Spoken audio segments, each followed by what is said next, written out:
Hello കൂട്ടുകാരെ, ഇന്ന് നമുക്ക് എണ്ണയൊന്നുമില്ലാത്ത ഒരു സൂപ്പർ പലഹാരം ഉണ്ടാക്കിയെടുക്കാം. എല്ലാവരും ഇത് ഒരു തവണയെങ്കിലും ഒന്ന് ട്രൈ ചെയ്ത് നോക്കണേ. ആദ്യം നമുക്ക് മുട്ട പുഴുങ്ങാനായിട്ട് ഇട്ട് കൊടുക്കാം. അപ്പോഴേക്കും ഇതിനാവശ്യമായ മാവ് തയ്യാറാക്കാം. അതിനായിട്ട് ഞാൻ ഗോതമ്പ് പൊടിയും മൈദയാണ് എടുത്തിരിക്കുന്നത്. ഏതെങ്കിലും ഒന്ന് മതി. ഞാൻ മൈദ കുറവായതുകൊണ്ടാണ് ഗോതമ്പ് പൊടിയോട് എടുത്തിരിക്കുന്നത്. ഇത് നമുക്ക് അരിപ്പൊടി വെച്ചിട്ടും ചെയ്യാം. ഞാൻ അതിലേക്ക് കുറച്ച് ഉപ്പും വെള്ളവും ഒഴിച്ച് നമ്മുടെ ചപ്പാത്തി പരുവത്തിൽ കുഴച്ചെടുത്ത് വെച്ചിട്ടുണ്ട്.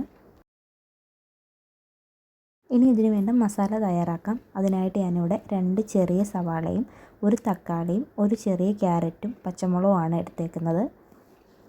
ഇനി എണ്ണ ചൂടായി അതിലേക്ക് നമുക്ക് 1-2 വെളുത്തുള്ളി ചെറുതായിട്ട് അരിഞ്ഞത് ഇട്ട് കൊടുക്കാം.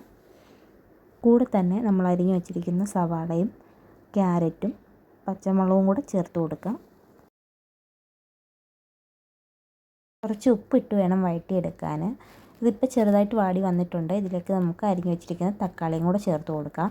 ഇനി ഇതിനാവശ്യമായ പൊടികൾ നോക്കാം. ഞാനിവിടെ 1.5 സ്പൂൺ മുളക് പൊടിയും 1/4 സ്പൂൺ മഞ്ഞൾപ്പൊടിയും ഗരം മസാല പൊടിച്ചതും കുരുമുളക് പൊടിയുമാണ് എടുത്തിരിക്കുന്നത്. ഇത് നമുക്ക് ഇതിലേക്ക് ചേർത്ത് കൊടുക്കാം. പൊടികളുടെ എല്ലാം പച്ചമണം മാറുന്നത് വരെ നമുക്കിതൊന്ന് വഴറ്റിയെടുക്കാം. മുട്ട നമ്മൾ ചെറുതായിട്ട് ഗ്രേറ്റ് ചെയ്തെടുത്തിട്ടുണ്ട്. ഇത് നമുക്ക് ഇതിലേക്ക് ചേർത്ത് കൊടുക്കാം.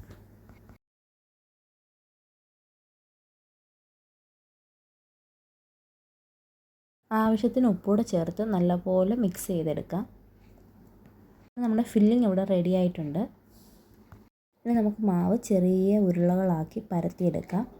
ഇതിലേക്ക് നമുക്ക് എടുത്തു വച്ചിരിക്കുന്ന മസാല ചേർത്ത് കൊടുക്കാം. എന്നിട്ട് ഇതുപോലെ നമുക്ക് മടക്കിയെടുക്കണം.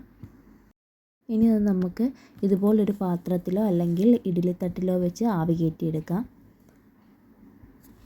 എല്ലാവരും ഒന്ന് ട്രൈ ചെയ്ത് നോക്കണം. ഒട്ടും എണ്ണയില്ലാത്ത ഒരു പലഹാരമാണ്. കുട്ടികൾക്കെല്ലാം എന്തായാലും ഇഷ്ടപ്പെടും. എല്ലാവരും ഒന്ന് ട്രൈ ചെയ്തിട്ട് നിങ്ങളുടെ അഭിപ്രായങ്ങൾ കമൻറ്റ് ചെയ്യാനും സബ്സ്ക്രൈബ് ചെയ്യാനും ലൈക്ക് ചെയ്യാനും മറക്കല്ലേ.